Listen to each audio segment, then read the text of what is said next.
Hello everyone, today we make this video on the worthiness, let's say, of history as an inquiry, as an activity, as a way of life. If you want a reflection that stems from time passing for me, specifically, also the approaching fundamentally of the fulfillment of my research that basically received green light from the correctors. Basically, next month I should formally conclude and get the title. So I'm eventually, after that, I'm out there in open sea. Let's say after all the the years that I spent, now 3 years and a half, even more almost, considering the various editions, etc. Eventually I will probably publish this 700 pages about the art of war in a very specific context of medieval warfare. And I will probably start a series telling basically my experience in, not fundamentally in the PhD, but not all. Let's say a bit from before. You know that in the Sorain playlist I have already discussed here and there what about high school, what about university, the various degrees, how is that? And so I came to a point where I see,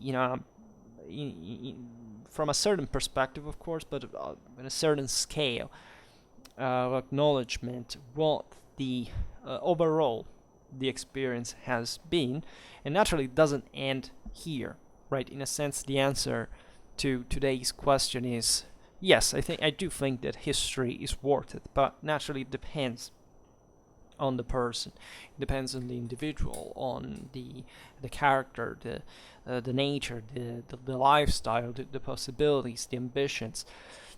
These all together are moral forces, and also material resources, of course, that all intertwined make every person unique, and there can't be a univocal answer to it. But probably, in spite of the positive answer, I would like to convey today mostly the difficulty and the problem that history poses in general. I must say that obviously to this I have to add the experience I had on Schwerpunkt, because now it's almost basically 3 years I started making videos literally every day, right? Better, one video a day, right? So it became kind of a secondary activity for me. Here I got, as you know, not a tremendous result given the amount of stuff that I've put out here. I get here, see a total 445,000 views and something like 65, almost 66,000 hours of visualization, and I have now 40-60 subscribers. In the last year there's been an important increase, and it's become naturally proportionally to the amount of videos faster, albeit not dramatically so, in acceleration, etc. So I will naturally go on with this as long as I can, meaning that I shouldn't have particular problems, but it's part of today's question, that is to say, is it worth it and why is it? That is, I should explain even to myself why I'm keeping to make these videos and why I think they are important. Naturally, why I'm doing something else. As soon as I finished the thesis in March, I began to write an article, and I should resume actually this kind of article production, say at a certain rate, at a certain pace. That is a very beautiful experience, but at the same time it's demanding. That is to say, fitting everything like with a job eventually is gonna be difficult. I of course will keep making videos even in that case at some point, probably with less frequency, but it's so far in a sense from now that it doesn't require discussion. What I must say, and I don't even know how to make this video today, is how to explain history as such, right? my followers of longer date know probably more about this, from my perspective at least. They may have their own, right? But it's meaningful that we start from a common ground of interest in history. As you know, I often make the point of history is different from stories, and this is already a good way to approach the thing, right? I guess that most people that follow historical creators, we could say, broadly meant, not just on YouTube, are fundamentally interested in getting to know stories, right? Even if they truly have, and they surely can boast a historical passion. Sometimes it's really strong, but unfortunately, sometimes it's just a matter of storytelling, right? You want to know that specific idea, interpretation, analysis, whatever, from somebody that allegedly has some kind of experience and competence, and can, lay out specifically the history behind the story, which is, I presume, what makes Schwerpunkt a bit different from the average, at least. I know that there are other channels out there that make history proper, that not just storytellers, and even the storytelling ones are becoming ever more, good at it, because storytelling is also important. It's very, it's part of the process through which you can boast a genuine historical interest. There is no doubt. We all begin with stories, and then we understand gradually what's behind it, right? Even if it was always essentially in front of our eyes, but the capacity of penetrating that intellectually and to properly realize that there is so much behind every single word, every single thought, etc., is in a contextual sense and more, is the sap of an historical wisdom. And this is an important step that, however, it's the most important one, right? It's properly the boundary that separates those who, just like history for as a hobby, I would say, even if it namely becomes a passion, right? And there's plenty of people like this, right? And probably in history, we never had so many people who are interested in history, right? It's a normal tendency, because we live in a world now where what's been like through the millennia historically, that is, the majority of people being mostly practically intelligent and not theoretical intelligence have switched, right? Today we have a very few people that are practically intelligent, that have that capacity of making it out there materially.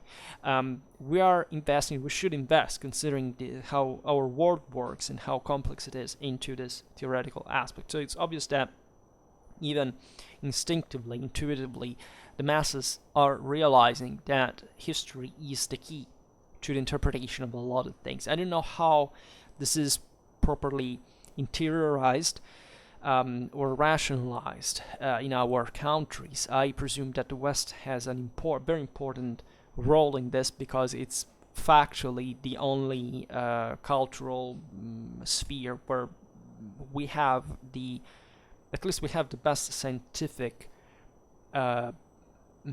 culture and education, right? That is never something, definitive, right? Actually, I presume, what we need, we are grossly uneducated, scientifically speaking. And it's always a matter of science at the end of the day.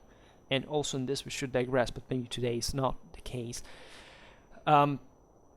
So there is properly a role that we have here in perspective, what the world will become, I presume, or should become, which may not happen, and that's why it may get dark. But I'm generally, maybe on this I'm positive. Never been optimistic by nature, nor pessimistic either. But let's say I stay positive about the say, I know at least that historically there is always this myth of the golden age. Before it was better, now everything is going worse. Well, it's not the case, right? The accomplishments of humanity in the last generations have been literally, by in absolute terms, the greatest in the history of mankind. There's never been so much wealth, education, security.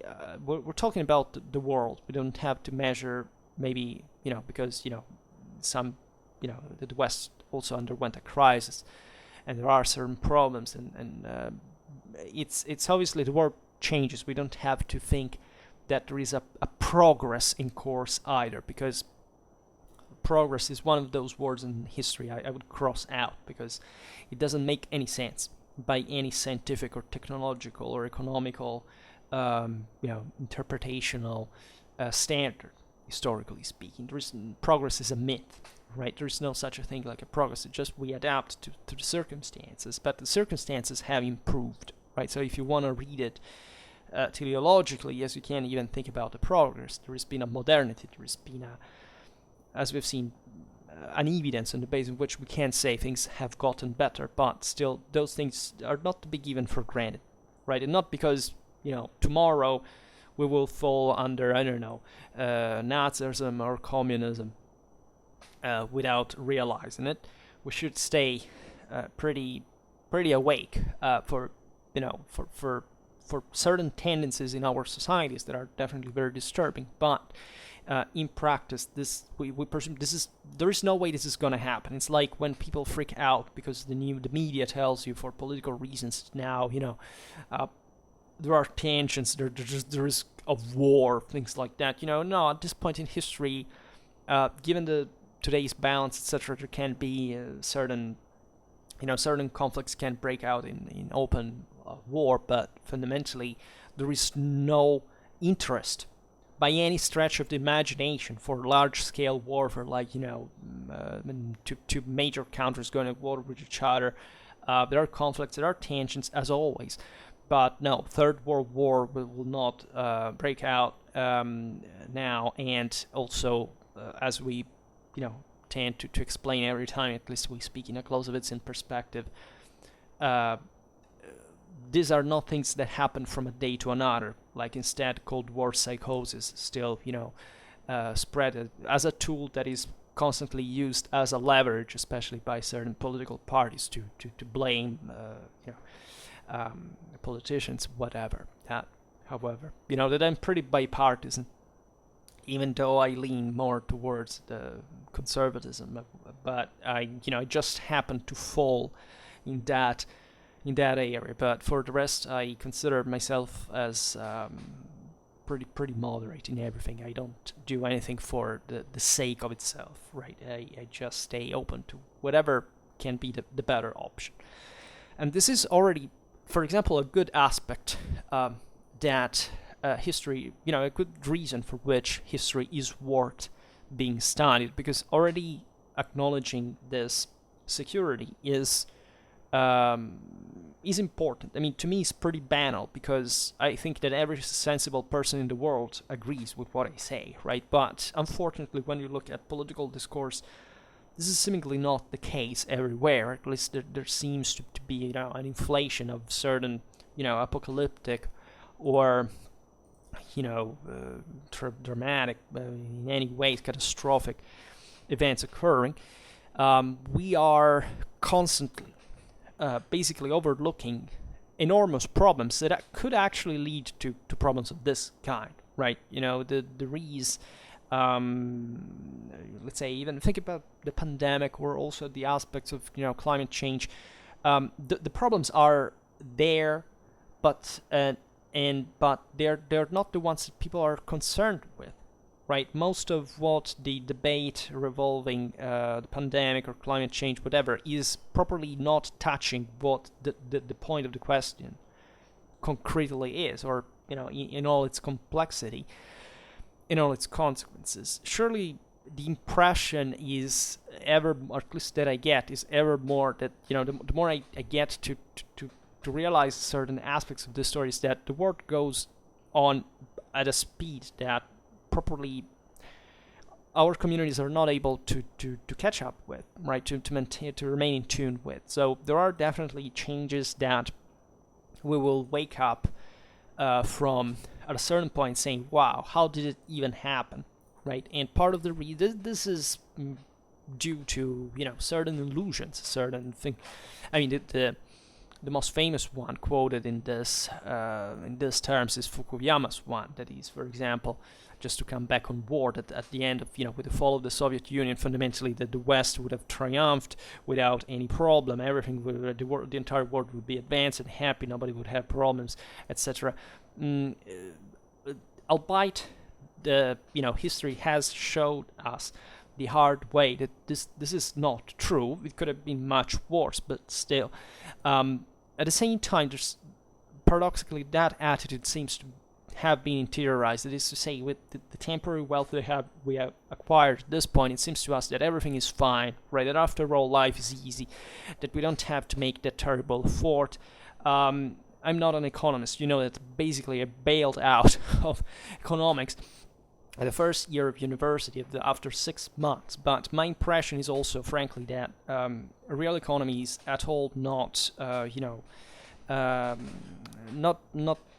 interiorized as well by people. That is to say, that we complain for certain standards that are evidently relative, that we mostly don't actually earn, nor know how to earn what comes in our pocket on average, and that we're complaining about non-problems, and we often don't realize where the spring, where the source of the whole,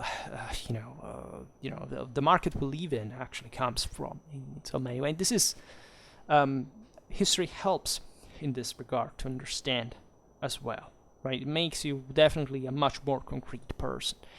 The history I'm talking about today is, however, properly, as I told you before, it's not the story, right? It's not just being an average guy that, just like history, maybe spent some tens of boxes for books, in a year, just for curiosity or entertainment. I'm talking about history properly as a way of life. That is to say, not necessarily in a professional sense, but properly as a kind of passion / obsession that, however, gets properly down to the inquiry work.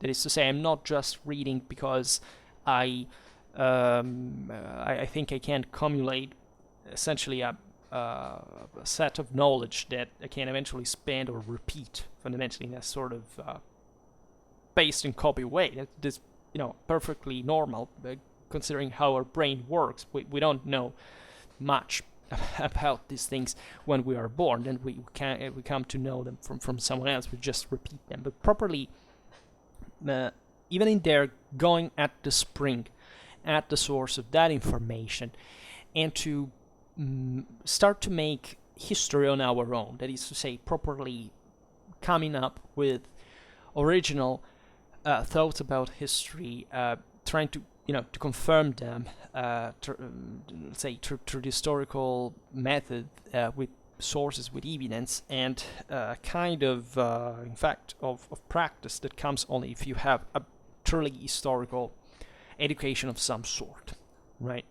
So in many ways, this question could be turned also into, is it worth, for example, to study history in this regard? As you know, in my life, I've been surprised enough by people who were not historians and that knew actually a great deal about history.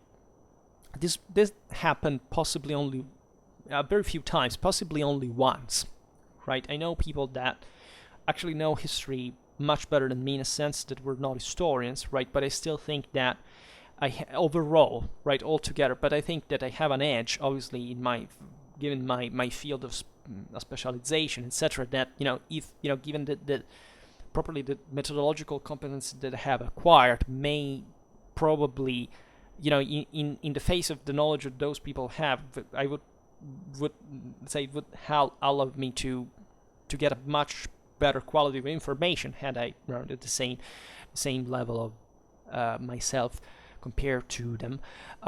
But specifically, and possibly only one person, and possibly the most important one, militarily historical wise, showed me how it is not really true that you can be, in that case specifically, an excellent military historian, perhaps the best military historian in contemporary times.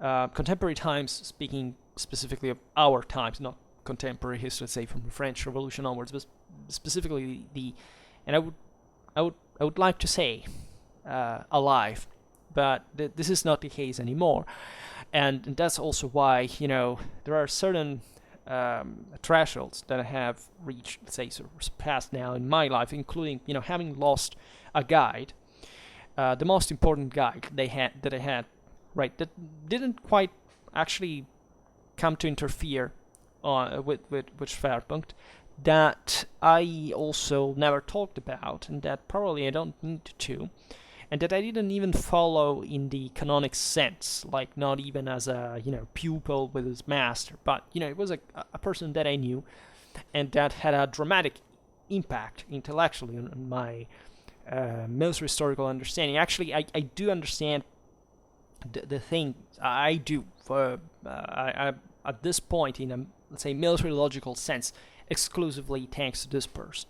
And this person basically showed me, more importantly, that it's not much a matter of being a historian, which was not in on paper, right? But specifically a matter of intelligence, something that starts even from a dialectical clarity, from a real logic, from essentially a sense of moral, sense of conscience towards yourself and the rest of the world, that cannot be surpassed by the most common attitudes that people have in general towards history. That is to say, I've heard this theory, know if it is true, but I just throw it in a speech without even caring about its implications, and thinking of history as kind of a strange story suspense in the air, dotted by certain weird stuff that it can throw out there without perspective, without but still to have a talk, right? That's the greatest difference that properly exists within, as I was saying, not even properly historians, but between people who make a serious scientific research and those who fundamentally don't. History, as we have explained on multiple counts, is fundamentally unique in its kind. I've grown to I don't think it's a professional bias.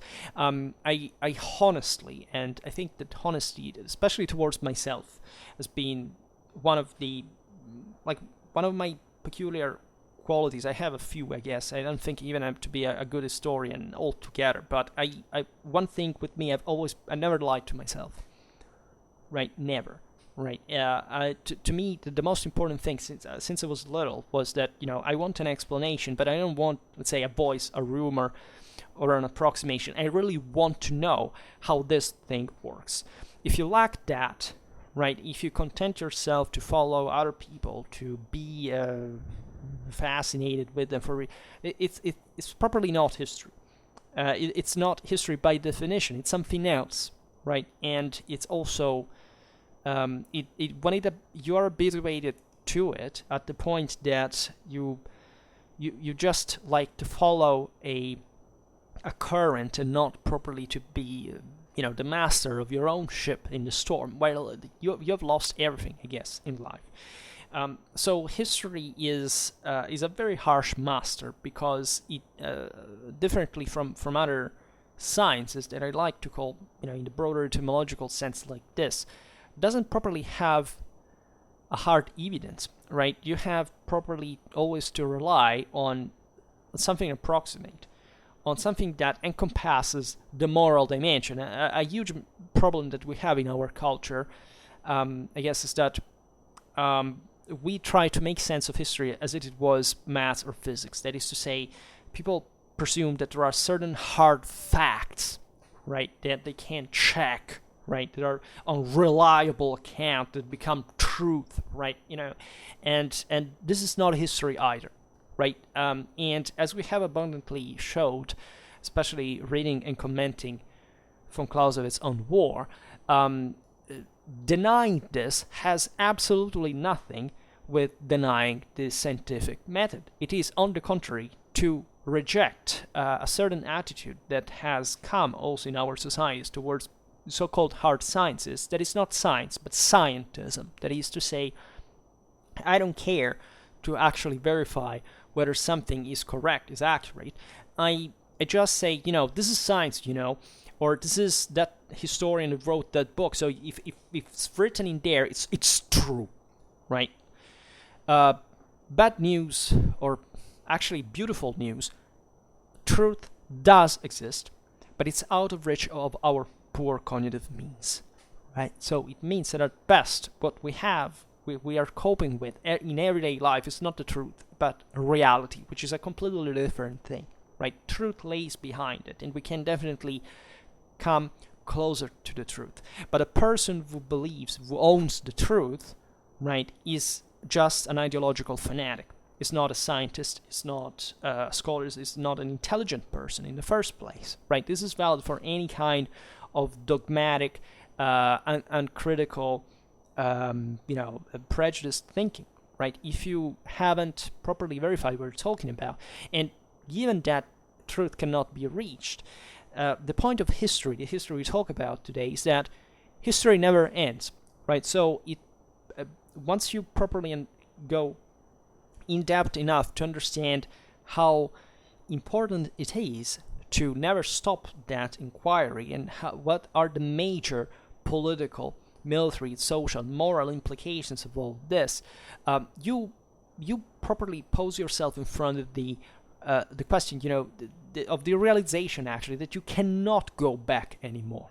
That is to say, once you understand certain things, historically speaking, there is no way you can come back to the way you were, which is a beautiful damnation, because you realize that actually most people do not pass the threshold, right? They mostly remain from the other side, and they will remain for the rest of their lives, right? Most people just don't care. They don't need it, right, to live like that. They're mostly, mechanical beings. They even maybe work theoretically, but have no method, no structure, no purpose, especially no moral forces that are, as we see here. It's not a moralistic point, but it's a definition that we get from the Formkrieg as well, that has to do with moral forces intended with properly things like intelligence, like courage, determination, even more specifically, coup d'oeil, all things that are fundamentally just in our mind, that cannot be laid out in a mathematical equation,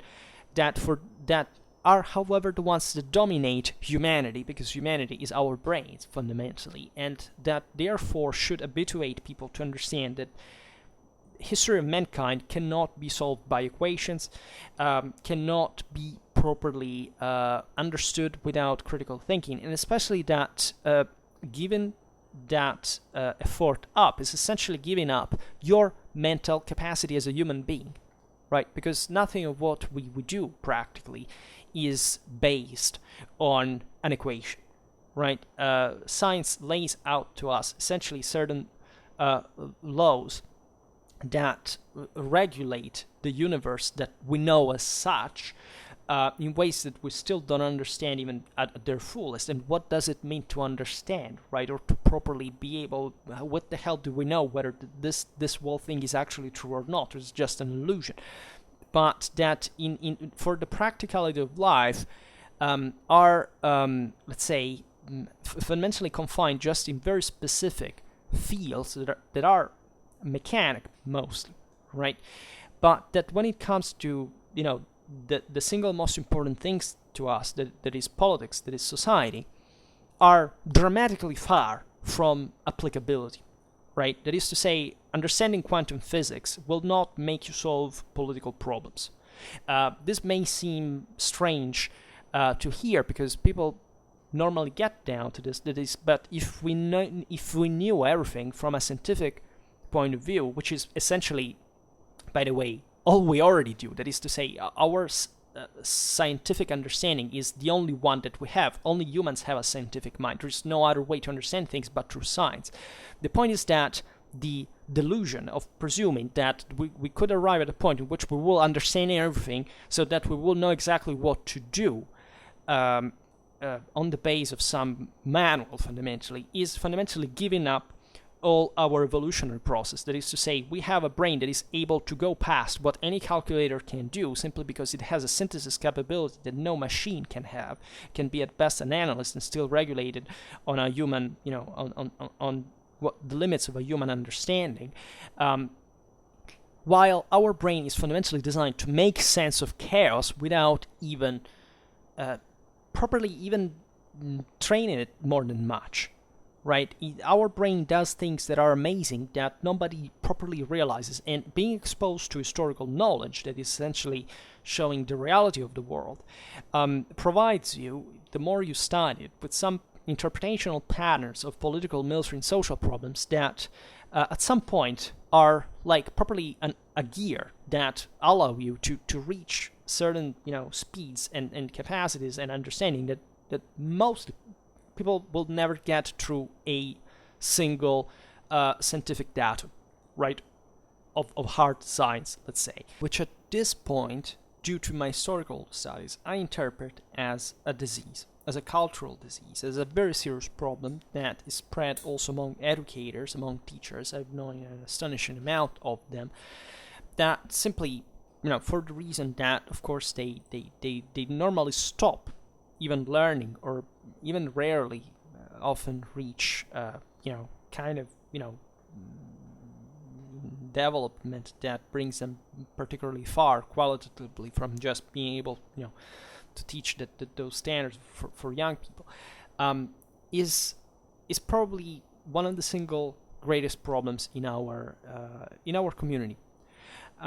And probably what I'm saying here is disconcerting because, I am, you see, when I deem myself, let's say, given my broader, I'm also very, I'm stern but fair, even with myself. I'm ignorant about things like, physics or, economics or even literature or things that I'm not expert on, because now my standards have become, in my specific field, so high that I recognize that there is no way I can I can't say, like, when I was younger, then I thought that I could know a bit from everything, right? Because exactly at that point I suffered a bit of the same problem. I thought that after all, knowing the world was knowing a bit of everything. Then eventually you realize that you can't just be like that. I mean, you can also become everything and nothing at the same time. But let's say that there is a dramatic qualitative improvement through specific expertise and advanced research and so on.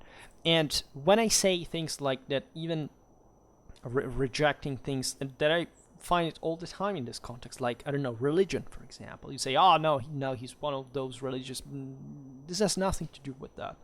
But it's the same thing with war, right? I've met as many people who refuse certain political ideas or maybe religious ideas as much as they refuse studying war. I meet constantly with people that say, that obviously do not know much about war, as they do not know much about religion, for example, or whatever. But religion that I studied, later on in my life, mostly in my tertiary education at the same university. The university has been named, in the West, kind of in Europe, the best this year in faculty. Obviously public lay university where we study religion because it doesn't matter what kind of religious spiritual background you are. You must study religion to be an intelligent being, to understand the world you live in, right? And that is something that I couldn't even dream to take away from. It's like, you don't study art, or in fact you don't have the basics of physics or math, right? Those are not things you can give up, right? And instead there is a deep ideologism about these things for which people cross out certain specific things, such as war. Why? Because war is kind of bad, right? I made some videos recently that were actually explaining this point of why war is actually and possibly the single most important thing that humanity has to learn. Not for militaristic deliriums or things like that, but specifically because there is a scientific criterion behind the study of the art of war that is not to be found in any other human discipline, right? And there is also basically no doubt that not the art of war, but at large, military history is probably the largest social science that we have, and that comprehensively is probably in our fields of knowledge the largest one that we have.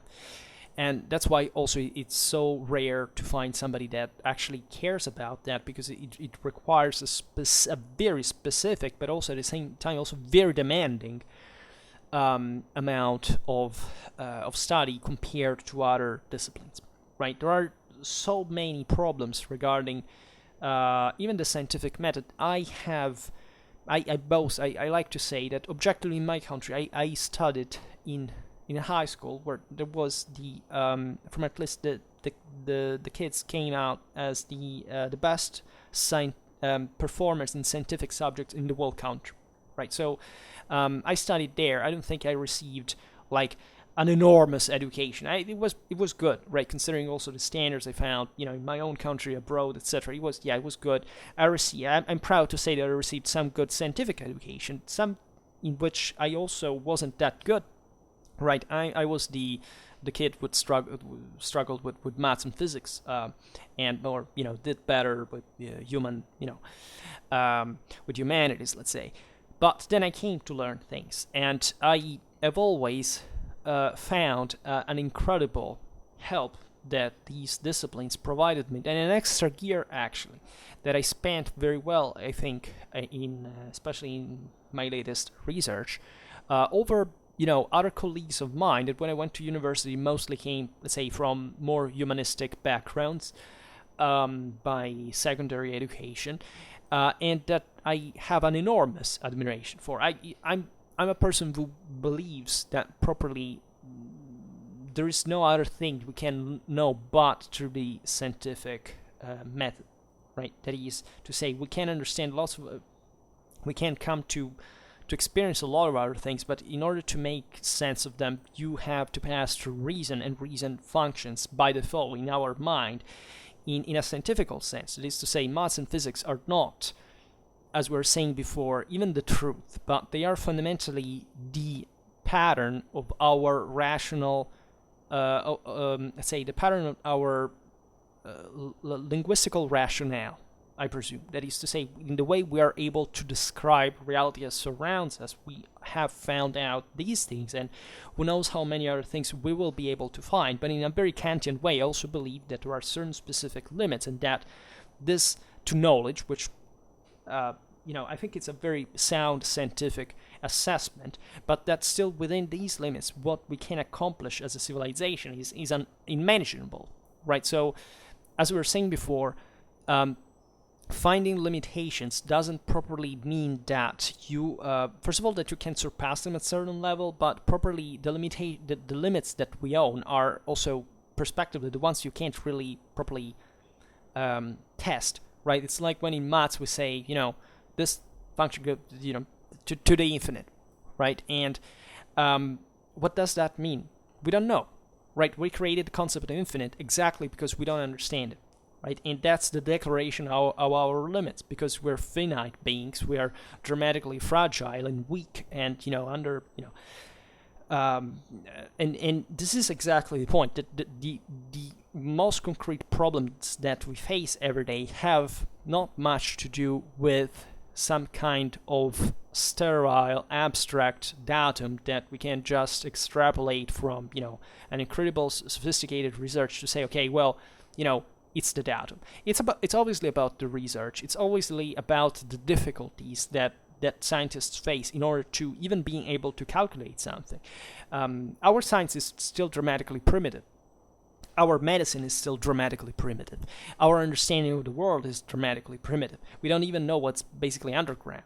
There is, I don't know how to to put this, but in terms of for the sake of practicality and how we can positively applicate our understanding to a positive purpose, that is to say, we can improve our lives, right? Our possibilities are limited by certain factors, such as the communitary ones, that are dramatically more important than certain abstractions, etc. And history, in this sense, is the lighthouse in the darkness, because that is basically a concerted and dramatically researched and debated field that doesn't study just something that you have to still sort out, but specifically something that has happened for real, right? It's not even that distant from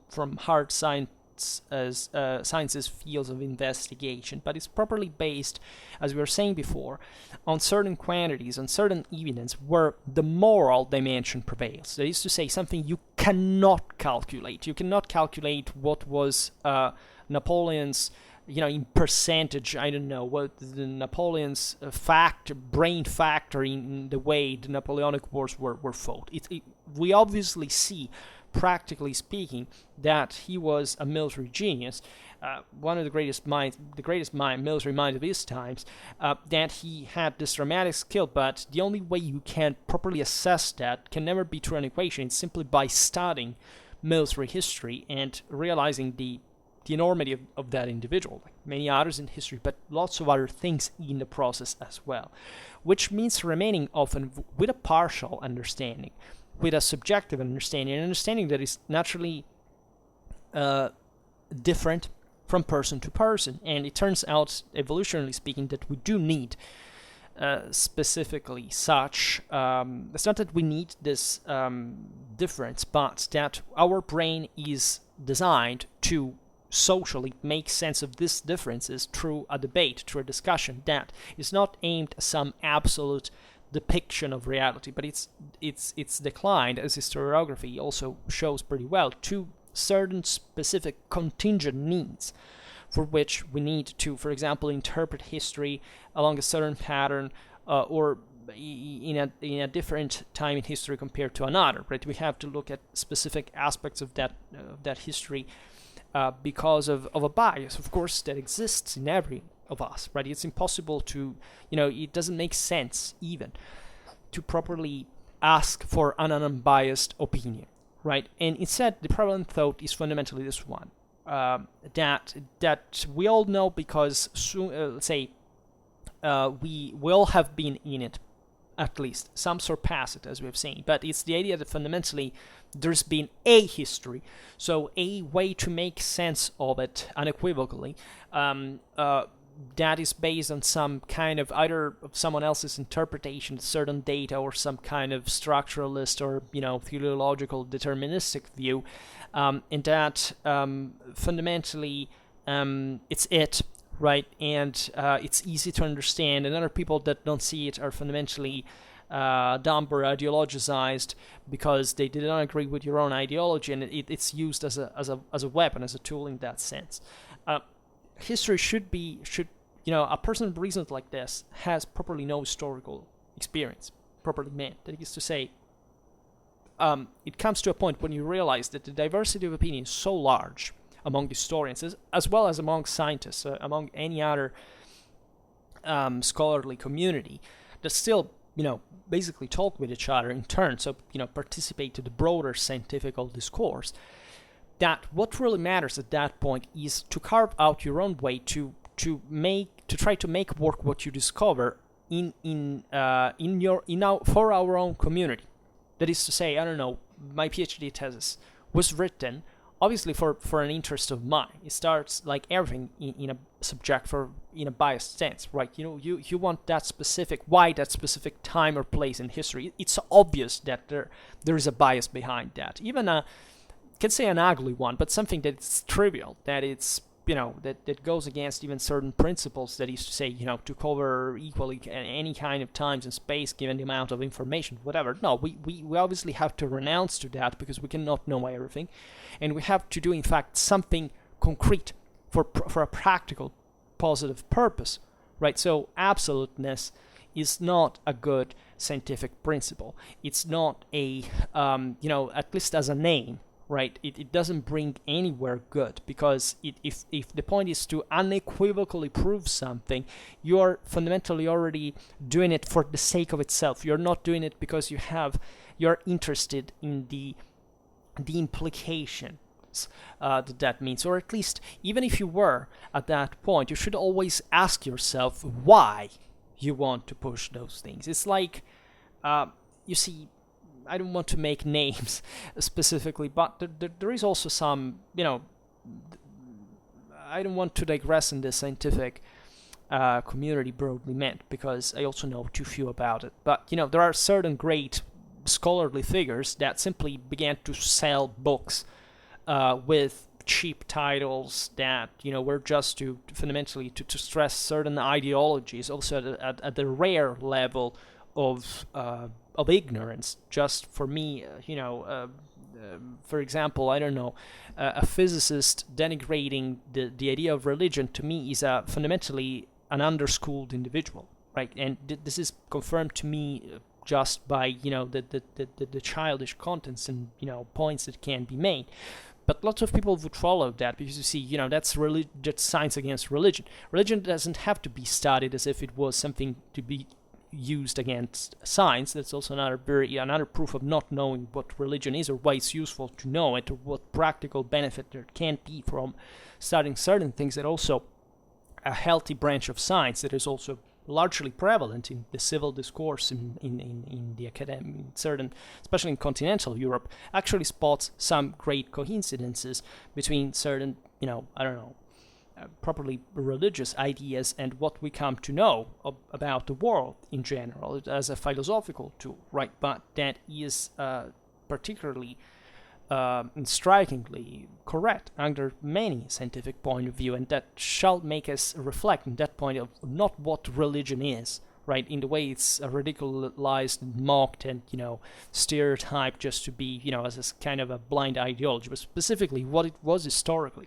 That is to say, why these people began to think like these, and what do you want to do that cherry picking the places where there is some moral aspect that is against yours, whereas that's like you have enormous amount of material that speaks you from thousands of years of distance, and the best thing you have to do is to ridiculize it, right, and not to be in total love to read it and study it and try to understand how those people at the time reasoned and thought. Well, that's exactly the difference from the average self-styled science lover and people provided with an actual scientific education, which means to properly have acquired a method and a level of criticism and mental maturity that is able to understand the complexity of this world and saying, wow, is that much that we still have to know, right?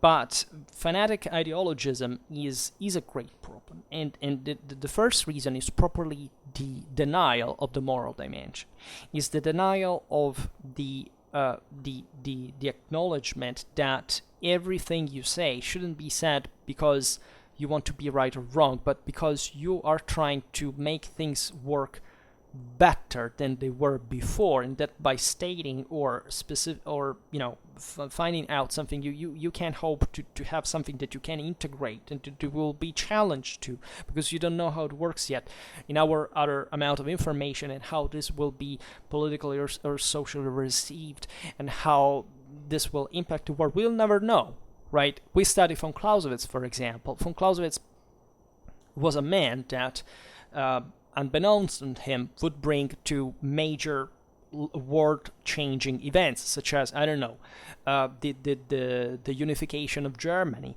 the victory of the Reds during the Russian Civil War. You see, that's how powerful moral forces are. That is to say, from how powerful a concept that is something that we read and comment also relatively easily, so it's something accessible to everybody, but simply maybe because it's too long and people are too lazy, let's be honest, to study and to have an actual intelligence built on those bases, is totally ignored, and that can change your life forever, right? It's pretty disappointing to me when I make videos about there is this average views that I get, and every time I make a video for the average historical videos, every time I make a video on, for example, the ethnic origin of a people, I get tribal views, because people are fundamentally obsessed about ethno-nationalism and the color of their skin, or whatever their mental disturbances are since childhood. And I get like 20 views when I make a Funkriege video. Right, that gives me specifically the dimension of the problem, of this dynamic, and fundamentally of what I also can't modify by myself. Right, this is normal by a certain standard. This naturally happens also for internal dynamics to the channel. The fact that it's already a big deal that somebody comes across my content, finds it interesting in the first place, but something that I care to tell, especially the new subscribers, it is that the whole thing I make is not, as I was saying before, a storytelling about the past. It's fundamentally a broader take that is meant to make sense as a whole, right? Methodologically, with the content, but specifically as a direction, specifically with the awareness that we're doing this to improve a situation, to show fundamentally what the limits of humanity in part are, but not to say, okay, we have to stay, it's so bad, but to see how much actually we can achieve that we normally don't, right? And history, and this is the best lesson, because it shows you stories that are incredible, properly in the human factor of them, not in some kind of statistical, cold, faceless dynamic. There is that too, right? But behind that, there is always a human being, right? And not only, but lots of human beings that also have to cope with each other, to coexist, to cooperate, to solve problems together. And this is the great challenge to which we have built so much, right? History in this is the only possible way of looking at the world and at humanity. You see, once again, where can you, this is basically the Clausewitzian point, it is where can you, that his purpose is to essentially show what war is, right, with the intention of conferring basically strategic culture, in the sense that, if you know what war is, you also can concretely make it better, or understanding where not to make it, which is most of the times, but definitely not all the times. It's some ideologically believe, because it's always a matter, it's always relative, right? It's not relativistic, it's properly relative to the situation, and there is nothing actually less relativistic than that. Always remember that moral absolutism comes only through moral relativism, because in the moment in which you absolutize something, you're basically giving up, you're denying the of course the impossibility of knowledge of certain things, and therefore you're giving up any further improvement, any further history that can help you to understand better, to do better, right? So with von Clausewitz, the idea is that there is no other way to look to understand how war works, but fundamentally to study war, the only war that we know, that is the real one, the one that is fought for real, the one that provides us with the evidence of not what it should be, speculatively speaking, abstractly speaking, geometrically speaking, trying to make sense in absolute terms. Things like these cannot happen. It's a bit like in politics, right? As I was saying before, I tend to be moderate, very, in a very Aristotelian way, let's say, not because of, even here, ideological position, but because you recognize that every time you go towards the extreme, you're fundamentally pushing for an ever more absolutistic, and therefore allegedly true, perceived true, truthful formula that society should adopt to function in a certain way, right? And even if on paper certain ideas sound sensible, reality is that you have to cope with the reality of the people that you find in front of yourself. That is to say, if you were to apply properly, even better ideas, better policies, whatever, you would still have to struggle sometimes with resistance, with some kind of reaction that it cannot be taken out of the account. That is to say, those will adapt, because those may even make a revolt and cause further problems, and cause, even in there, very, very underestimated. I made a video last autumn about this, on the importance, for example, of care in violence and political speech, because certain words, certain actions are not to be forgotten. Human societies are not, in fact, some kind of strange socio-economical system that you can sort out mechanically, and that will know how that they will go. Right? We don't know, and especially even a word can start something like literally a war, and nobody could predict that. It's the example I always make, like the strategical analysts do not, for working for governments, for the military, do not go beyond 4 months in terms of prediction, let's say, in terms of a expandable accuracy, applicable positive accuracy, relatively to what they're going to foretell, in a sense. Why? Because beyond that time limit, which is dramatically short, properly these predictions start being, in terms cost efforts, properly on the market, unsatisfactory. They're going to make you lose more than they're going to make you win, right? And that's 4 months. You can imagine, for this analysis are mostly done for regional scale realities, and also excluding by default things like that just happened, like a pandemic, for example, or a major, I don't know, natural disaster, etc. That, once again, how predictable are they? And say, well, it doesn't matter. Well, it does matter. How frequent, how likely could it be to have a pandemic? Before it started, nobody really cared. Right, and probably we will still maintain the same attitude in the future, because that's also a way to properly be honest about the reality of the situation, such as that under our eyes, people's lives do have a price, right? You can't think otherwise, but in real life they have, right? There is properly a market that tells you how much a person coming from a certain country is worth and another is not, right? It's not a very pleasant or thing to calculate, but it's unfortunately it's real, and if one doesn't start from these assessments, just see the fanatic, unchangeable dogma in front of you, well, good luck with that. But you're going to crush yourself. You're going to to make other people crash in that sense, because you will not have seen how risky the whole thing is, and therefore the moment in which you stop to make an inquiry, to make history, you give up the possibility of saying something more that does matter. Right? Why do I make videos about military history? Because as I've seen, I've spotted in war the most, let's say, manageable, let's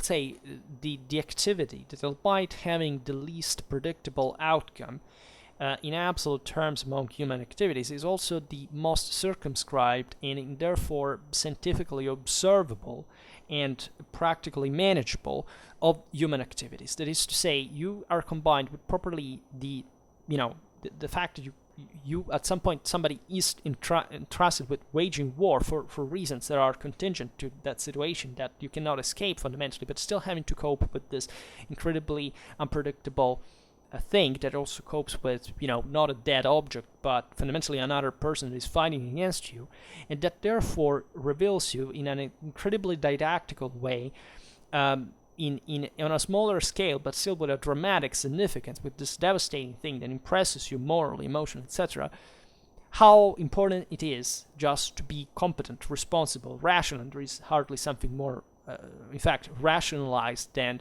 a military system in the history of civilization. Like, the military in the world is the most logically, functioning thing that we ever created. This is historically speaking true, right? Whereas other political and social fields are more important, no doubt, because they can cause easily much more deaths, much more kills than a war, right? But since they are diluted and they are not under everybody's eyes, they take more time, they are also less frameable properly than a war, they seem to us, okay, well, it will happen, and then people will speculate on the political ideology in which they can frame this thing that by definition they cannot know because of this inframeability, let's call it in this way. And so they will keep going on with their own delusions, and maybe crossing out war among the cool things they feel the moral need to learn, because they think that they cannot learn anything concrete or serious or important or positive from that. So history is worth it, of course. It's not worth it, I would say, in an absolute sense. The one, say, can history make you make sense of yourself? Well, I believe that no person can save themselves by themselves, right? I don't think that people can be saved at all. I think that it's pretty evident how individual human existence is, going unavoidably downhill to a bad ending, right? There's just not much doubt about this, and it's one of the most you see, they say there is only one certain thing, right? And you know what it is. But still, we tend to ignore that. Well, according to me, ignoring that is ignoring properly reality in this sense. And that's why we tend to be that, oblivious. Because we realize that doesn't matter how much we strive. And at the end of the day, it's all, it will have not mattered, right? And this comes from a lack of perspective, a lack of moral commitment, because there is always something better that you can do. As I used to say, something doesn't have to be necessarily enough, but it has to have to be something in itself. We know, just as human beings, that what actually makes us purposeful and fulfilled is not being happy, for example, but it is to accomplish something, because properly that's what we are designed, also as social animals, as social beings, right? And we as political beings, and this accomplishment cannot but come through understanding, through inquiry, through this prolonged thought. It can't be just, I set myself on a track where I don't have to ever look or right or left or ahead or back, and simply go there, because at that point you will not have accomplished much for yourself. You will not have done enough. Don't you care about people who are living with you? Don't you care about your children or people you love in general? For doing something better every time. Well, history in this sense will make it worth it, in a relative sense. That is to say, of course, here we're not talking about history just studying history at university. That can be helpful, but of course it's unrealistic even here to pretend that people could do it. We could definitely improve our educational system to confer properly this kind of historical culture since a much earlier age, and not just telling stories as we do basically. But let's say this is essentially a philosophical take on existence. That is to say, at every moment, can you do better? And many people say, well, you see, this would be frustrating, because every time you realize that you could do better, we always can, but there is a limit. You can't do that. You will at some point grow tired, etc. Yes, it is true, but it's exactly that perception that will stimulate yourself to say, okay, if that's my limit, and why it is the case, right? Am I just complaining about nothing, right? Am I just surrendering in front of the first difficulty? Am I just truly, how worth am I in that regard as well, right? That is to say, how much can I achieve? That's what we want to do in front of others, in front of ourselves. There is specifically a goal that we want to attain. There is a role that we have to maintain. And it can never be, okay, just do whatever you want. Doesn't matter, right? All these, you see, I think in the last 20 years, the only message that's being conveyed through media, etc., is essentially don't give a shit about anything, right? You see, behind the idea, be yourself. What does it mean to be yourself? This idea, oh, you see, because, most people are not truly themselves. You can be yourself. Just do whatever the hell you want. Be yourself. Do you think that this does even make any sense? Like, first of all, who is not him or herself, right? Every person is themselves. Right, we can't be other people. We don't live in other people's minds, in other people's bodies. We are fundamentally always ourselves. We are doomed to be ourselves. And it turns out that this thing of saying be yourself mostly sounds like, stop caring about the serious things that matter because they're too difficult. Just, let yourself go. Don't care. Don't make economy. Don't plan your future. Don't be a responsible person. Just buy this product of ours, right? I'm fully okay with capitalism. I'm actually very satisfied that so many people make economy work because they're too stupid to economize for themselves. This is maybe not actually a good thing at all, I must confess, because then eventually this will lead to other strains, etc. But never exactly for this reason, underestimate the ideal power that such messages can convey, and therefore adapt to ever cheaper things, right? I don't know. I've met people today in my life, my age, that could not conceive that, for example, I had a PC anymore. That I wrote from PCs. That is to say, okay, I must confess that I never bought a smartphone in my entire life, right? And by choice, I don't even have internet on my phone, right? And I've come to meet people who said, if you don't have a smartphone, where are you writing from? That is to say, I've met people that are so properly mentally deficient that do not understand that a person can have a PC anymore. Why? By the way, see, that problem was not why don't you have a smartphone, that is, where do you write from? That is to say, an adult person that asks that question. Right, I've listened to much more stupid things, but that one impressed me particularly because you realize that the level of narrow-mindedness of properly on a scientific scale there is frightening.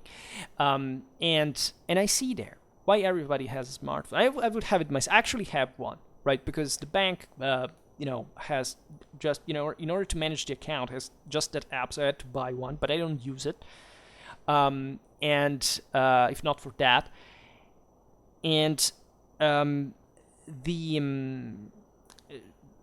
PC I work. That is, I do sophisticated things, like, I don't know, I do video editing, I have plenty of stuff, but like even in massive stuff, as you know, I have more than 10,000 books. I don't think in a smartphone you can have 10,000 books unless you pay, meaning you can't buy every single one. It's not the thing. I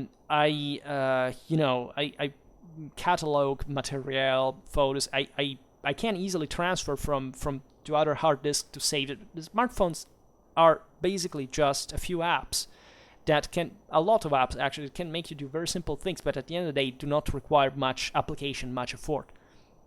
Like, why does every idiot on planet Earth has a smartphone? Because it's really a stupid thing to play, right? Everybody can do it. There's no intelligence, practical application into it. It's easy, right? But it's all, the range of things you can do there is dramatically limited for a person that has kind of developed interests, right? You cannot, as we were saying before, even write a 700 PhD thesis with a smartphone. You just can't. So you already know that person that does not conceive that you can have something different from that, you already know that it is not of that kind of mental development level. And they don't even know that because they don't contemplate in their lives that somebody can even be doing those things. And that's what scares the hell out of me, because I can assure you that there is nothing dramatically special or impressive or intelligent in writing tests like that, even if it apparently turned out to be very good, and it basically is a big shot in medieval warfare historiography, because it basically tells us that we have missed a huge elephant in the room all the time, probably about our own Western warfare. Well, it's something that I could do because I simply, had, I must say, yes, I had the resources to afford a lifetime of studying without concerns. But as I do, lots of people really do, or could at least.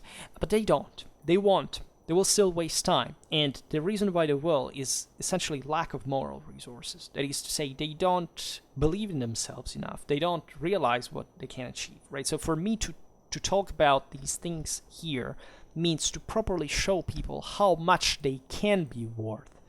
That is, you don't hear much around because everything seems to be flattened along that pattern. I don't know, but when I was a kid in the 90s, the worst thing, seemingly the greatest problem ever at the time was consumerism. How often have you heard the word consumerism after the early 2000s, fundamentally? From the spread of social networks at the mass level. It disappeared from our overall, let's say, common public discourse, right? It was a huge concern. As I was saying before, I'm perfectly fine with capitalism and everything concerned to free market, whatever, as long as it is really free, in fact. And even that can't be completely for practical reasons, so I'm not a dogmatic either about that, but still. Consumerism is a part of the problem. That is, our life now is being, also humans don't like changes very much, but our lives is being increasingly regulated. I don't know how much bureaucratic stuff is being introduced in my, how many connections, how many passwords, how many accounts, how many stuff do I have to do in order to even, pay taxes, or to manage my property, or to declare things, I don't know, for my studies, or for vaccines, whatever.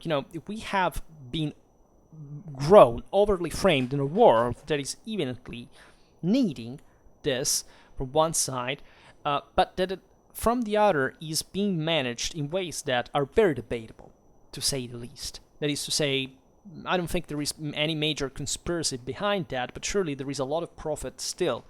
And is this profit fair? Is it working actually for a healthy development of the society? Aren't we trapping ourselves into kind of a sclerotic system that we're not able to get rid of anymore? This is like a bit, the way we depend on not much on technology themselves, but properly the whole infrastructure that we live on.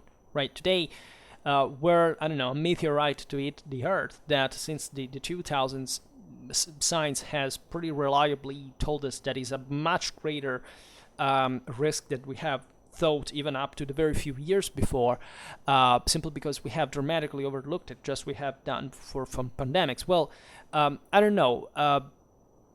Does any of us know how to live in the wild, for example? How to even, compare to our grandparents, right? That surely we're still very dependent on technology by a certain degree. But do we have any idea, for example, of how to run the world if everything is, not really everything is switched off, but also, let's say, some of the major aspects, not, let's say, supply chains and things kind of have problems of some kind. It doesn't even have to be a catastrophe, like truly a meteorite of sizable proportion hitting the Earth, but like something that can mentally still make us functional to live satisfactorily with a minimal of technology, for example. It doesn't seem so, right? If you look at when there is a blackout, you truly don't know what to do about that. It seems to be a tragedy, and you're always saying, let's hope that somebody fixes this, and eventually it happens. But what if one day that will not be able to be, the person won't be able to do that? You see, the problem here is not that I'm not against technology, I'm against technologism mostly, especially also in historical explanations, because technology has a much less importance than we believe, properly in the world, in the way our world works. But this is exactly what I'm getting at. That is to say, do we realize that the problem there is not technology? Let's say if a blackout happens, the problem there is that there has to be one guy that fixes the problem, and that guy must have a specific reason to fix it, which is obvious in the sense it's obvious as the reasons why we vaccinate, or, for example, because of COVID.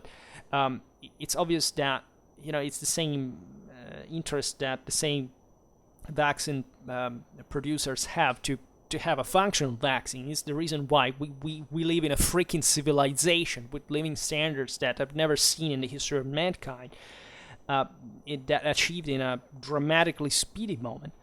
But it is exactly this problem that we have to develop an educational system that makes it possible to see all this in perspective. Because the kids, like I can see with my nephews, with with children in general today, they're much quicker in a way than we were when we were like them. But they are, just because they're exposed to a much more frenetic world, frenetic system. They know how to use a smartphone if they are two. But how much will they acquire in terms of capacity to know, for example, how much effort does that thing attain, or how properly this capacity of having a long time attention, or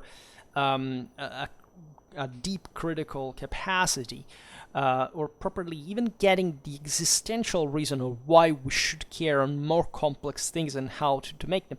I'm not sure they're gonna get that, right? And that's a risk, because technically those children are those that, if we are lucky to be very old, will be the doctors when we will be in hospital, right? And feel sick. And the point there is that, would you entrust your life to a person that has not even, learned how to use paper and pencil, right? I'm not saying that, honestly, that this is a problem at all. I believe that those will be perfect doctors, maybe way better than we can be, or our parents have been. But on a larger scale, let's say, of political and social awareness, do you think that will be a thing? You see, I see it even in medicine. I come from a family of doctors, and I see the same thing that now I see in the historical field that I chose instead.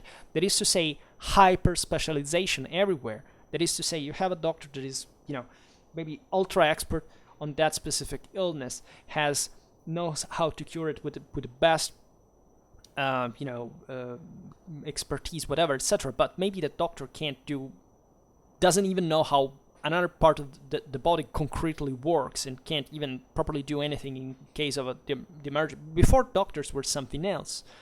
They were able to have an overall understanding of what a human body worked concretely. Most of them skip that. It's like historians, right? We are ultra specialized in certain things, but then some historians don't even know the ABC of the manualistic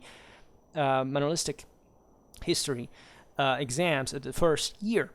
Right, and I'm not kidding. I'm not making an extreme here. I'm properly showing that we are getting ever more lost in an abstracted view of reality, and not finding any more the tools to frame the whole reality correctly, right? And this degree of simplification is very common.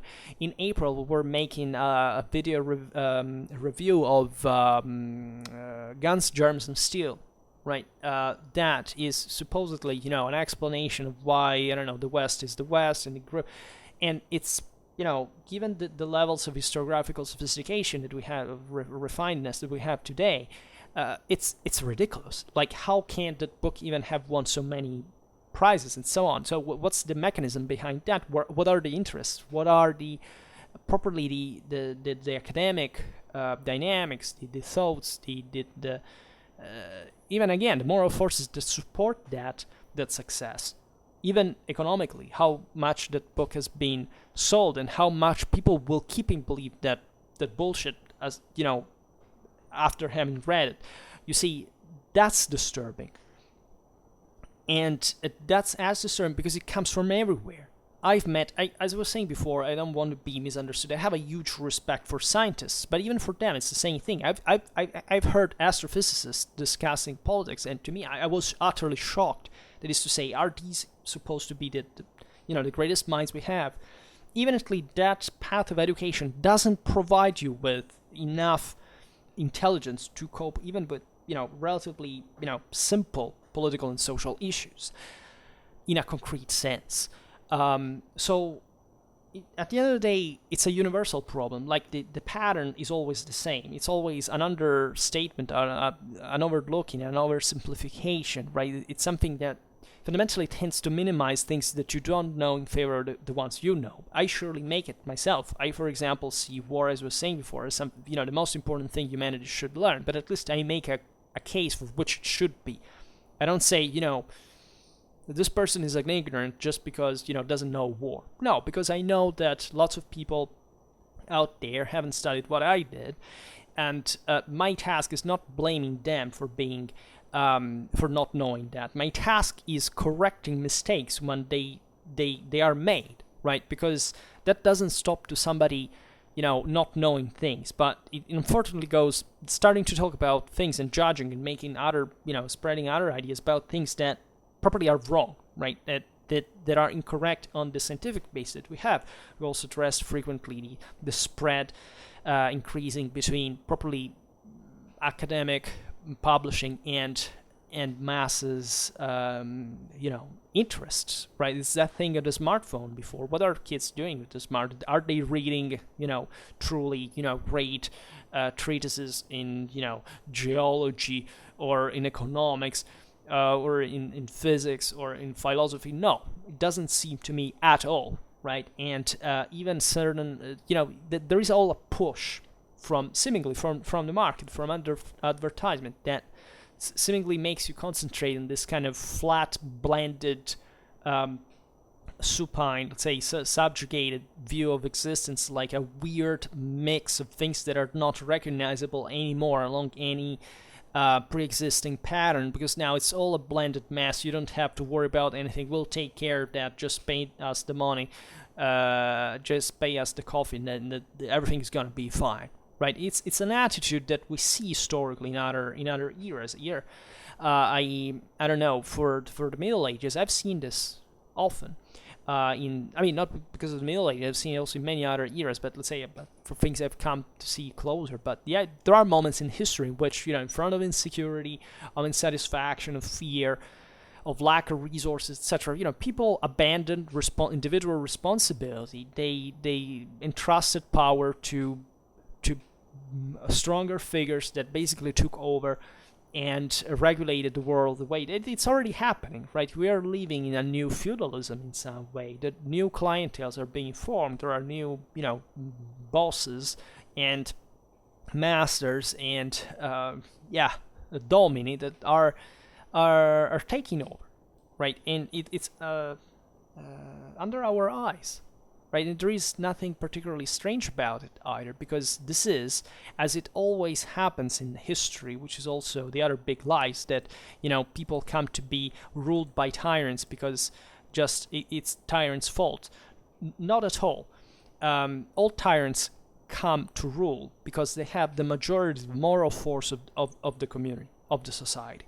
And this is not a moment in which the majority of force of a society stood within, a few landowners that fundamentally control in turn all the other people.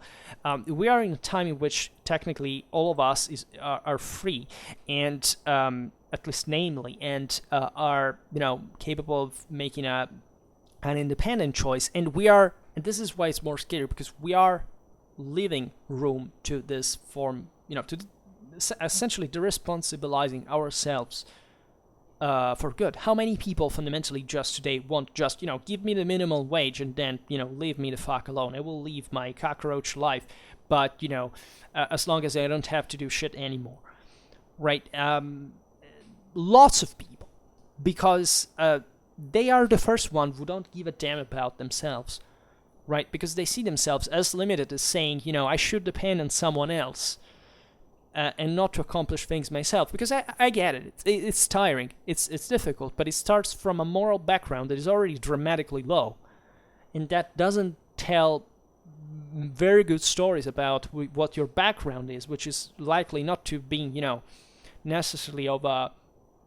I don't think it's even a matter of material poverty, right? I've seen too many privileged people who gave up in that sense. It's properly a moral inferiority. It's properly the refusal of having enough strength to accomplish something against the odds, right? While history is basically a continuous, if you look at it, it's a continuous struggle to improve, right? And it will come at this point, the moment in which we will have to improve again, right? It's just that it will be maybe regulated by people who will have seized great part of this, of individual autonomy in that regard.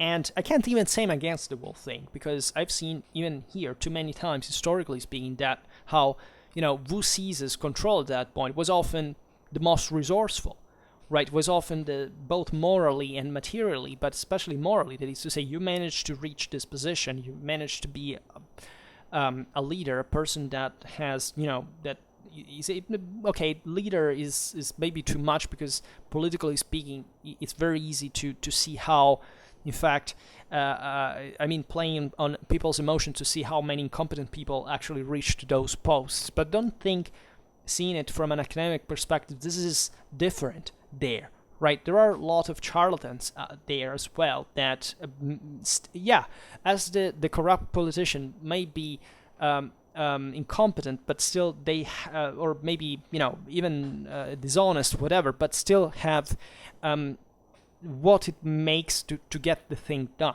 And at that point, the problem is not which person you should choose among them, but really how to reform the system and having the strength from the bottom to fix it in a way you can have better people that are going to organize, to rule. Because we need people to rule. We do need rulers, right? There is no way out.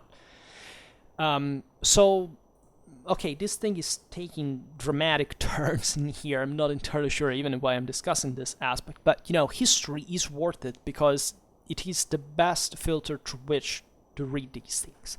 Because once you've seen it in history, it's never like you can spot the same pattern exactly, but you have more sensitivity to the complexity of the problem.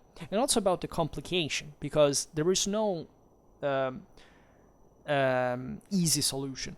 Very often solutions are simple, right? It may surprise people that want to search for the deeply, highly sophisticated answer that takes in consideration so many factors intertwined. Most of the time, that's the best recipe for failure, as we've seen also in von Clausewitz. Most problems, solutions are actually very simple, really understandable by everybody. The problem is that they are difficult. They are not easy at all. They are hard. And that's why they are not properly, let's say, undertaken specifically, because they demand too much. And at that point, the person should be asked, but how willing are you to, in this world of wealth, after all, how much are you willing to, to lose of what you have? Not so much. So, I prefer I remain like this, then, the world cannot be really changed, or it doesn't matter, right? It's not that's already, by living the initiative, we have seen how detrimental that is in strategic, in strategy in general. That's exactly the first way to lose, the easiest way to lose already. That is to say, you had an opportunity to make the thing yourself, you didn't. History shows you constantly, especially history of war, shows you constantly how true this is. How real, let's say, at least not to fall in contradiction with what I said before, but, phrasally can be true in the sense that, it's under our eyes. But even in there, I say it because I have built an evidence for it through my studies, and I wasn't the only one, because without von Clausewitz, I would have not arrived to the same conclusions. So history is worth it, right? Today, I wanted to say, okay, what are you going, is it worth it to study, to learn, things like that? Well, that's I've talked already about these things. I am I made other videos about this topic specifically in this terrain playlist. You can search for it. Probably I've slightly changed some ideas, but nothing to be concerned of specifically. To make a long story short, yes, I do think that studying history is worth it as long as you. This is probably the most important concept. That is, if you study history, you have to do it for life, right? And I know that most people can't do this, unfortunately, because history doesn't pay that much on the market, apparently, at least on the job market of what the average person can properly afford with its own possibilities, right? So I'm never going to tell you, like, after high school kids go study history at university. No, I could never do that, because we need everybody. We need engineers, we need doctors, we need teachers, yes, also of history, but not only PhDs, and that's what I meant. We need economists, we need even philosophers, in a sense. We need people who write, we need people who act. We need a lot of people doing what they can do best, but always reminding this that they all have a common responsibility towards themselves and the world, right? Which I think that history is the best subject properly to from which understanding this. Some of you will say, what about doctors? Like, wouldn't they understand better how responsible it is to see a person comes after a car crash and you have to save their lives, and you see them dying as much as living through, and makes you reflect. Well, I've had a bit of an experience of how I've met, as I was telling you before, doctors in my life. I've even been there sometimes, not in for a clinical purpose, but because sometimes my parents had switches at the hospital. Sometimes I spent time in there, wherever their little abode, where they doctors go after to recreate a little bit, and I've seen these people, and they are average as much as they are average as historians or economists, etc. That is, the average doctor as much as the average mathematician, as much as the average economist, the average engineer. It's not a particularly developed person, nor morally, nor there is properly. We don't create them, socially speaking, to be that in no field, right? So. There is also in there a huge difference between a doctor that is just, without specialization, for example, and that has always, working in an hospital, between one that's working in a clinic, or maybe somebody who has done a PhD in medicine, or somebody that has another worker. There is a huge difference between, an oncologist and an orthopedist. It depends, right? And they are becoming mostly technicians, in a sense. They are ever more specialized in their own field of expertise, and as I was saying before, the comprehensive look at the thing doesn't being acquainted to life or death. It's quite evident from everyday life that properly doesn't stimulate any major capacity of understanding what you're actually looking at, right? It's like presuming that a soldier that goes at war understands the reasons of that war. It's absolutely not true. We don't interview veterans to teach history to people, because the majority of them have no idea what the wars they've fought were. It's so easy to understand. Just look at what they say. Because why? Because they are average people.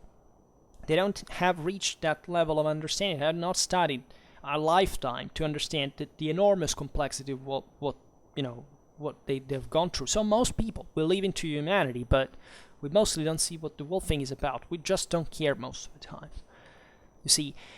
And this sounds cynical. It sounds harsh. It sounds cold. It sounds merciless. It actually is, because it turns out that if you want to make a good service to yourself and your community, you have to be brutally honest about what reality is. And it's not by telling people stories or fairy tales that you will help them. That's why history is worth it, because history is meant to show itself, to show the problems that you're confronted with when you have to analyze a complex amount of data, and how easy it is to be superficial or not to notice certain things, and how to get to simplistic, uninformed judgments that are not even supported by the major evidence that you receive. So this, I've come to talk about more or less the same things over the years regarding these topics, because as I was saying before, it's really simple. It's really simpler than it seems, and I will probably keep doing it at some point. As I was saying in the beginning of the video, I will start this series about what my PhD experience was, to show primarily how easy it is to equivocate the titles, right? Not because I think that I did something particularly bad or that I didn't deserve to get it, but also, properly what is to get it, and also what happened to other people that I've seen doing the same thing, and fundamentally answering, even in there, is it worth it? That is to say, what's better in there, to have a definite judgment, simply to show what it is, what the difficulties are, and substantially how even the cases of life, properly real life, not speculative life, bring you to confrontate with. I think that's very specifically very useful, right? It's not more nor less as a history, the one I make in my videos. That is, I present you with some, narrative that also cannot be eliminated. There's always a bit of story in the history, because that's also, like, we can't be dogmatic about it. As we are seeing, we are biased, we are imprecise, we are approximate, we don't know what the truth is, so you shouldn't even be searching for it in an absolute sense, but surely being interested in getting closer to it. But properly, the way I try to get closer to it in this story is showing how properly the perspective and the inquiry and the setbacks, the mistakes, the misunderstandings that surround a certain topic are, can trick you, right? So it may seem strange, but the best awareness you can have about life is being ever less, is to doubt even more of things, which to many sounds like, you should doubt of everything, right? In a certain proportion, you could even say yes, you should, because as we've seen, we don't know what the truth is by definition, so it's fundamentally impossible to know anything. But at the same time, there can be a positive application to this, right? I've seen some channels, even motivationally speaking, back in the day, but I wasn't searching for motivation. It was just, roaming among, opinions at some point. And I found, for example, people that were simply saying, okay, you shouldn't own this opinion because, look, I can't put it in perspective, and not coming to another judgment on my own. That is also not healthy. That is to say, knowledge and history requires every time, specifically, the increase properly of a burden. That is to say, yes, it can put you in front of a situation like, okay, I don't know what I would do concretely, but still you are presented at some point unavoidably with the choice. What do you do now? Because what have you learned that for if you're not going to spend it concretely, right? You can't spend life daydreaming, or better, that also helps, but let's say you can't spend life, speculating. You need evidence, and that evidence has been searched for a specific purpose. So once you got that knowledge, why don't you use it, right? I know it's hard sometimes to make choices, but such healthy doubt cannot arrive to skepticism or moral relativism, saying, okay, this thing can be put in relation, so you shouldn't be believing what you do, because unavoidably the more you know, the more you will believe. And this is another thing that in fact has to do. This is beautiful. I talked about this sometime in a video, but probably have to do this properly. The idea of believing, that is owning an opinion, what it means, how it's formed, because you know at some point something is not correct, but still you have to use some of that to be motivated enough to achieve something. And there is properly a moment in which you realize that you're taking a biased path, but at the same time that you realize that maybe that path is, yes, it's biased under some ground, but overall is much better than the same bias, because it leads somewhere, and still that's your way, and it couldn't be another person's way, and still you hope that it's just another path that gets you closer to the truth after all. And we all have different ways, because we have different experience, we have different knowledge, right? So that's also very important, because paradoxically, all this attitude brings you to believe ever more in what you do and what you do it for. Even if you don't have to explain, it's as if you were living for it, because you know it's right. And there is a conscience and let's say also consciousness actually that makes you realize that you have to go on along that pattern. And it's really difficult to explain, because it really is based on moral forces. It's maybe the best way I manage to explain this is when I make history videos, not like things like this one that are a bit speculative after all themselves, because they try to generalize where properly there is nothing that in generalizations that gets closer to the reality that we're trying properly to cope with, to make the difference in the world. But it's in history itself. So yes, history is worth it. History is properly what makes you do the same thing, because this channel is about history, and it's not about something else, right? It's in the moment in which I talk about what was I talking about in the other days? You know, all the historical topics you discuss, and you see, you can perceive there the reason within the same topics of why these topics matter, and why they can make the difference, and why they have a relevance by themselves, right? That is truly important, and I presume it's really what the whole thing gets down to. History is worth it in the moment in which you make it, right? Until you don't get at some point specifically in your analysis, and that makes you understand the complexity and the importance and the fascination, the captivation with it, with the unknown, with the chaos, with to make sense of it, with the order that you can make of it, that you and not another person can make.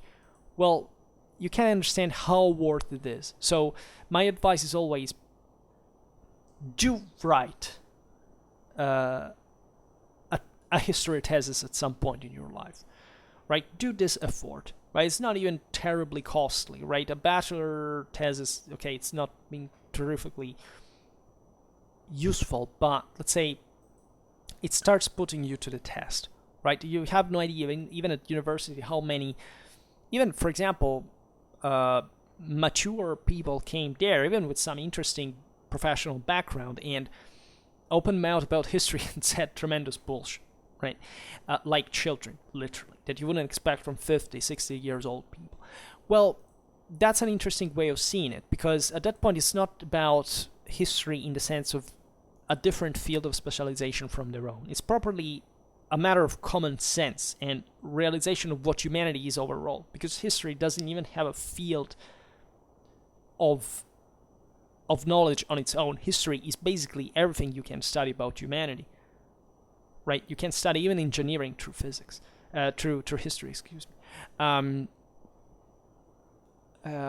You can, right? And it's not about the thing itself, but how you frame it and how you properly explain how certain things happened and why at the time, for example, they cared. Studying, I don't know, history of philosophy or maths or mathematics or physics is beautiful, because it shows you specifically where those people were coming from with those ideas and why, which is far more important than properly what they came up with, but because you can understand what made them come up with that. It makes you realize how the world was before that and why exactly that thing came on the fore, right? Which is a very different way from seeing kind of a flat, like most people do. And as a medievalist, you can understand the frustration of a sort of kind of flat dark age where everybody was stupid and ignorant, and then some genius for no reason came up with the magic formula that solved everything, right? Which is how most people scientifically see history, right? And it's probably one of the grossest form of historical ignorance that can ever be, if not the greatest one, actually. Well, because they probably don't understand context. If you don't understand context, you can't even do anything with science, because you're fundamentally devoid of any intelligence about the surrounding world to know how to applicate it. That's why actually scientists normally are also developed people, in spite of, even in the average, that as in every profession is somewhat dumb anyway. But because the scientist knows at least what's the work behind the research. So there are huge problems, heuristically speaking, with properly what you have to do with certain accomplishments. And this is not much of a problem of hard sciences themselves, but even in there, for example, which institutions make this research, where, from which countries, which background, with which money, etc., which also changes the whole game, right? But if you make believe the average person that datum is the only thing that you must know, if you extrapolate it from the world context from which it came to be known, there you have an ideology. Congratulations, you really have created an ideological fanatic, because you can substitute that with any kind of dogma and start, doing the worst things. Not because they are in the name of this or that, right? Because it's in the name of the godness reason, like in the French Revolution, or it's the name of God proper, or in the name of any other ideology. But it's because properly you have deprived that idea of any context. And normally these things end in disasters. Once again, not because they are theistic or atheistic, or because they are left and right, but proper because they are alienated from reality, right? And that's the worst.